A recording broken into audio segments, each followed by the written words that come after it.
Let's continue with the business literacy. We are still in Module 3, Spoken Communication. And in Part 2, I'm going to look at spoken communication in the workplace.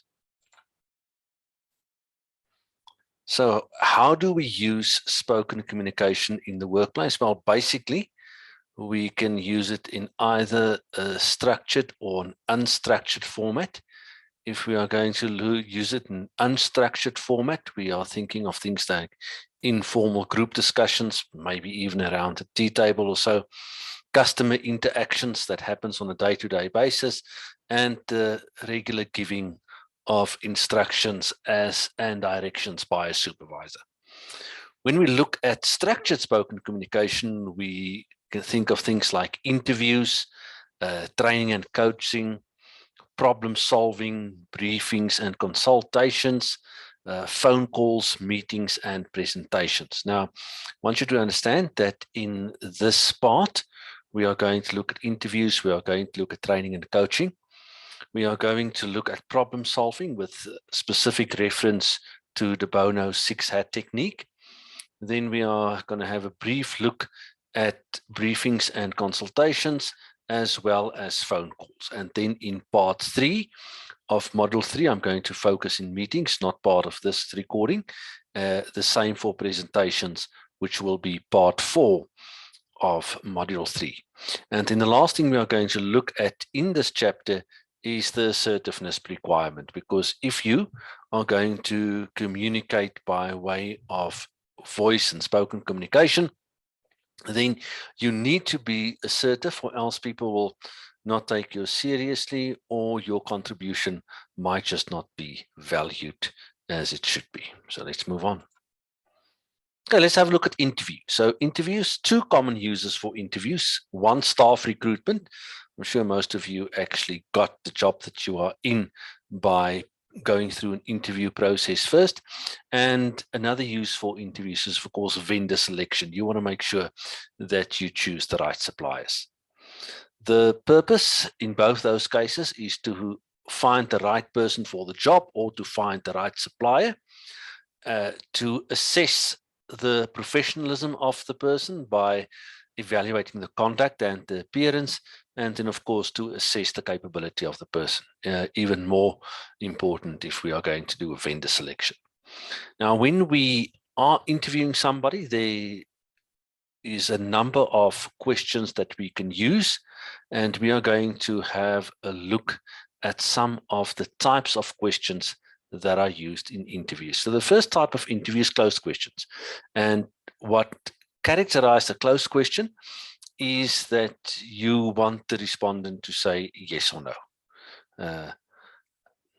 Are you available to start on the 1st of the month? Yes. No? Okay, then we know.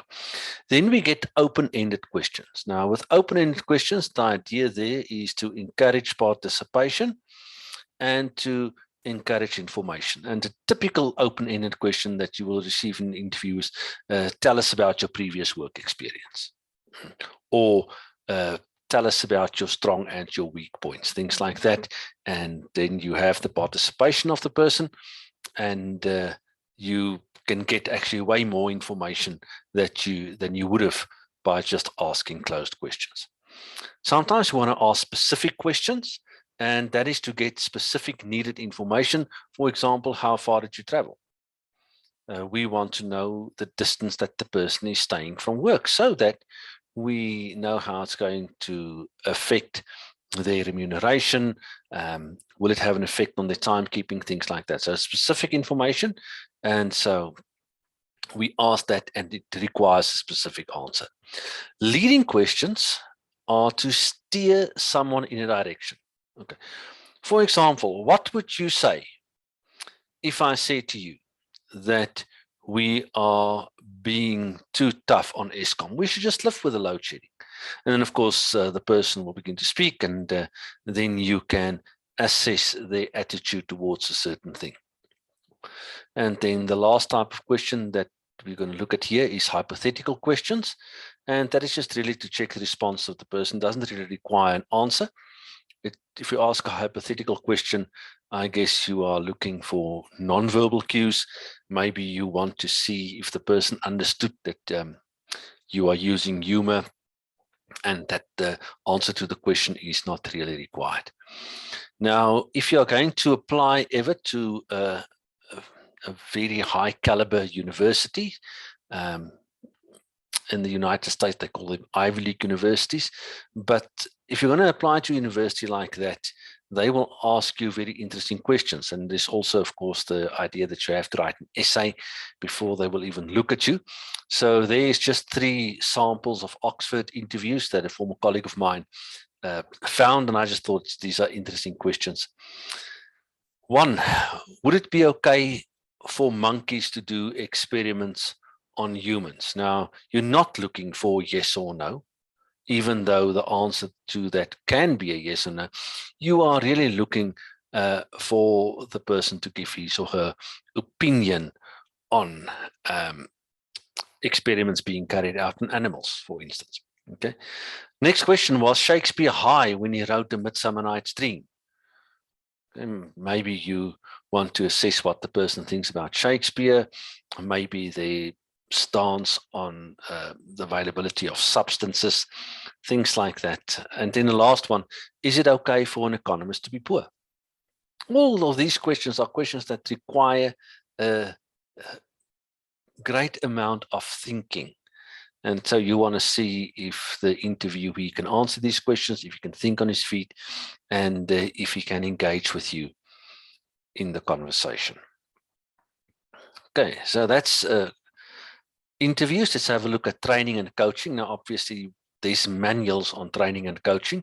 In this slide, I'm just showing you the difference between training and coaching. So training is more formal, coaching is less formal. Training is a two-way process that is interactive. You might listen to me, but at some point you're going to have to complete an assignment or test so that I can see whether you actually mastered the work. And then, of course, training is also outcomes-based. Okay, so you're going to get a certificate or something at the end of it. Coaching, on the other hand, we're more looking at one-on-one sessions where the coach is demonstrating a skill or sharing the experience, informal small groups, or if it goes that far, mostly, as I say, one-on-one. And the idea really is to solve practical problems in the workplace and just give instructions and make sure that you actually understand the instructions and are able to carry it out. Problem solving. We can have a look here at problem solving principles and then problem solving techniques. Now, the principles are these: classify the problem. Just means know what type of problem you are dealing with. Is it a time problem? Is it a resource problem? Is it an ability problem? Things like that. Then simplify the problem statement. Try and state your problem as simply as you can, and then reframe it as a question. For example, let's look at the problem. The problem is Joe is failing in class. Now, simplify the problem statement. I think that's pretty simple. Joe is failing. 3 words. Okay. But now we must reframe it as a question. And if we reframe it as a question, it will lead us closer to a solution. And so the question then becomes, how can Joe do better?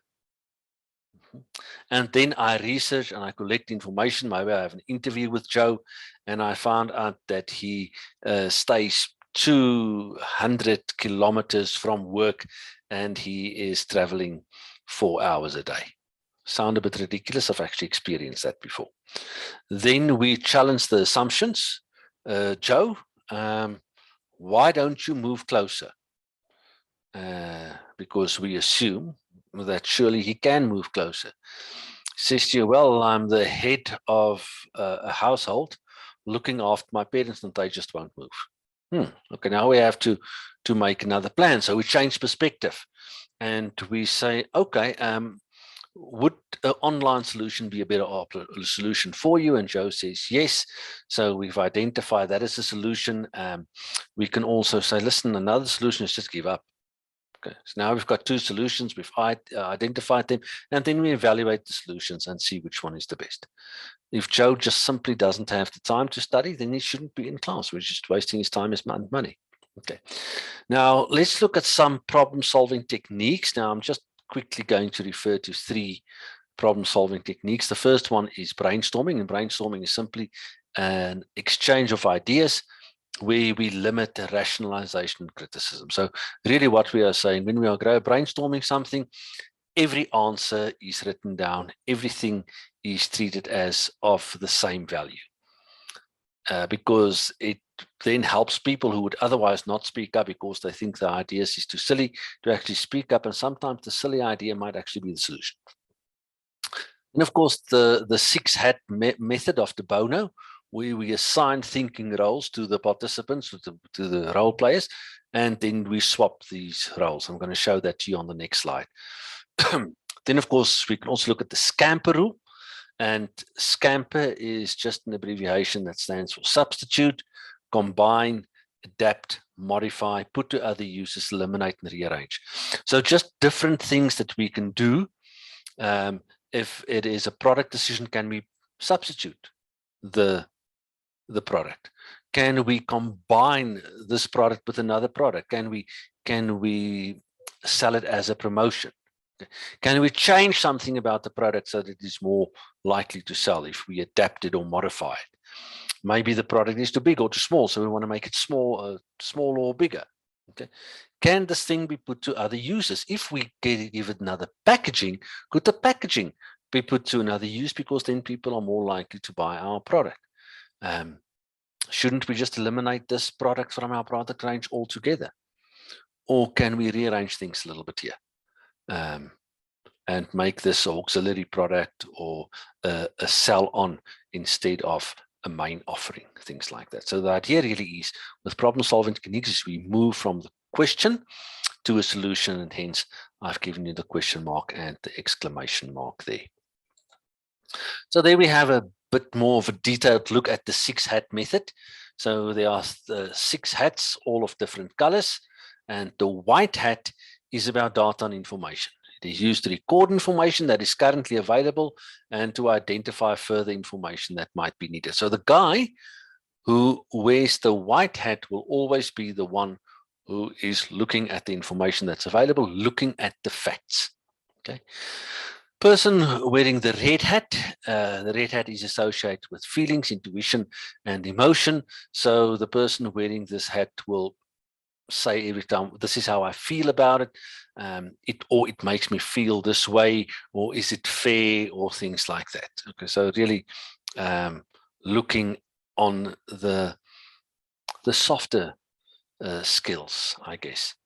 Then the person with a yellow hat will be extremely positive about the issues, and the person with the yellow hat will not be allowed to be negative at all, be extremely positive, actually punt the idea that is at hand.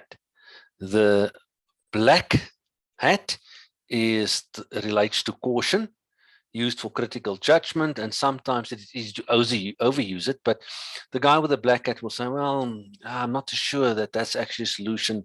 Did you think about that? Is it even legal?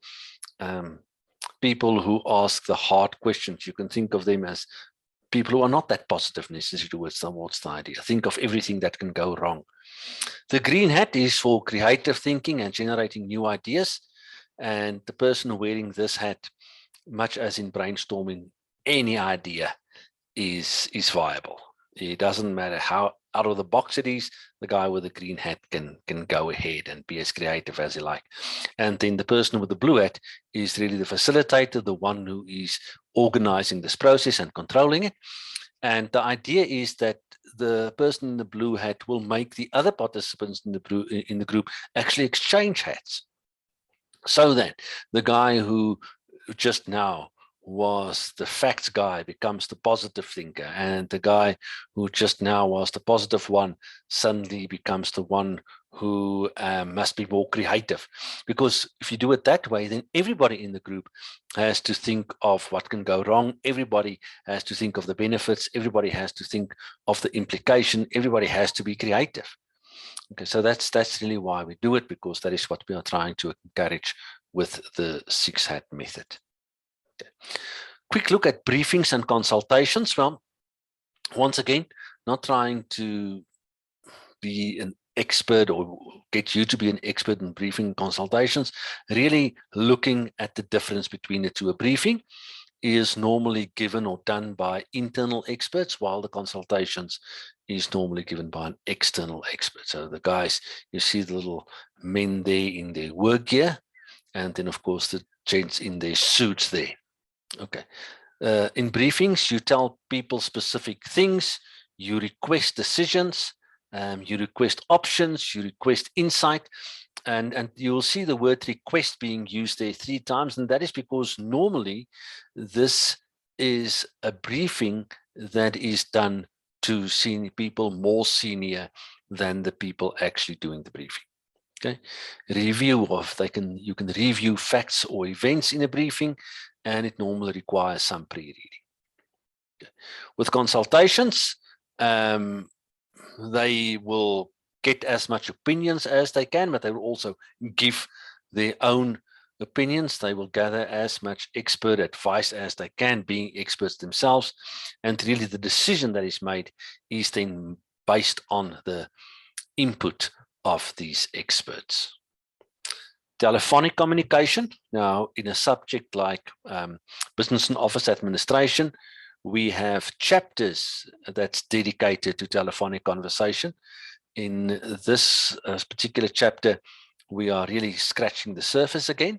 So we look at 2 things, the rules of interaction, and then how to attend to a call and take a message. Only that. Rules of interaction: greet the other party. Just good manners. Introduce yourself, introduce your department, introduce your company. If it is an internal call, introduce yourself and your department. If it's an external call, then introduce the company as well, so that people can know what department am I at, who am I speaking to, am I even at the right company, can this person help me? If you were the one that made the phone call, get permission to speak. Do you have time now? Can you give me 5 minutes? Something like that. Consider the other person's time. Guys, time is precious, so I don't want to waste people's time, so you have to get to the point pretty quickly. Keep a smile in your voice. It's actually a good idea to just smile. Look there, if I smile, I sound friendlier. Yeah, good. Nah? So keep a smile in your voice and avoid a creepy voice. And avoid doing weird things on the phone. Avoid chewing while you are speaking to somebody on the phone. All of those things are highly disturbing. In terms of the attendance and the messaging, try to answer a call within the first 3 rings. Of course, always possible, but try and answer as quickly as you can. Even if you don't have the time, say to the person, Joe here, I will be back with you just now. Just give me a moment, even if you are busy. Transfer it to the right people, please. It's very important. So you have to know your colleagues.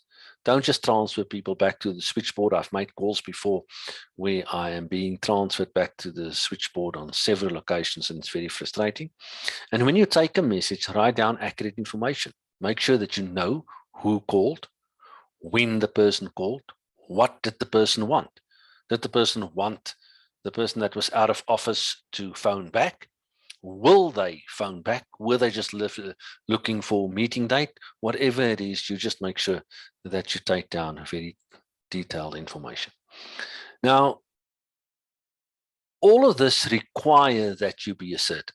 So being assertive means that you stand your ground, you express your opinion clearly, and you know that whatever contribution you are going to give is a valuable contribution. So assertiveness means you are not passive, but you're also not aggressive, but you are assertive, you are standing your ground, you're confident. Okay, so what do we do if we are assertive? Well, we communicate our feelings honestly and clearly. We take responsibility for our actions. We are firm and still fair. We show competence and confidence, and we keep a good balance. Somebody phones you, is highly upset. You say, you find out that the person is being unreasonable, they just have it wrong. And then you say, sir, I understand your frustration, but let me just express or explain our processes to you quickly again. Then you explain it confidently, and so that the person can know that it's they that are in the wrong and not you, but you do not offend them. You do not ignore or dismiss the needs of others. Never tell somebody, "Ah, that's nothing," or "Yeah, you're just overreacting." That just makes people more angry. It doesn't solve anything. And never make personal attacks on others. Yeah, you're just too old to understand the instructions. Now you're phoning me. Now, really? You're not going to sell anything to that person ever again, or to any of their friends or family or colleagues. Okay, so don't do that. If you know that you have a couple of triggers in your face-to-face communication with people that can make you a little bit angry, you must know what causes that aggression. Okay, so maybe it's interruptions. You are hard at work, sitting at your table, doing what you are supposed to do, and somebody is peeping over your shoulder or asking you for a stapler, and you know, "Oh, I'm so irritated by interruptions." Maybe it's sparse information. You just don't have enough information to make the decision. Now somebody's bugging you to make a decision. Or the person that is speaking to you is cursing or using other curt speech, and it's hurting your ears, and you really want to smash his head in now, but you cannot do that. Okay, so know the cure, and to know the cure, you need to know your own coping style. Okay, now sometimes you walk away. It's a good coping style. Sometimes some people just like the debate. They actually like a good fight. Know that that's the way you're going to cope. Just going into an debate and putting your opinion out there. But you must know how you deal with aggression. And in terms of developing assertiveness, I know some of us are timid and we don't really like confrontation, but remember that assertiveness, like everything else, can be learned. No, nobody is born assertive. Okay, it must be practiced. So do not hide away from difficult situations. Actually embrace it so that you can learn from it. Know yourself. Self-knowledge is always very important. Know what you want. Because if you know what you want, then you will know which battles to fight and which not. And some things are just not important, and don't make an issue out of it. Listen to your interactions. So also listen to yourself and say, wow, that sounded a bit harsh. Did I really say that? Hey, I must watch myself. Shouldn't do that again. Know your facts. Okay, facts are important. It gives you the upper hand if you're actually factually correct and the other person is wrong. Anticipate the other person's behavior. Oh, you know the triggers, maybe sometimes in family members. You know, if you're going to say this to your spouse or to your partner, it's going to make them angry, so don't say it. Okay. Ask the right questions. Always better to ask questions, because then the other person feels that you are really engaging with them. Read the situation. Okay. If you see that, man, this is getting out of hand, then offer a cup of coffee or suggest that you meet again later. Just make sure that you diffuse the situation, and then you need confidence in your own abilities. And if you have all of that, then assertiveness will not be a problem. Okay, so that is what we were looking at. I thank you, and next time we will look at Module 3, Part 3, and like I said to you, that is all on meetings. Thank you.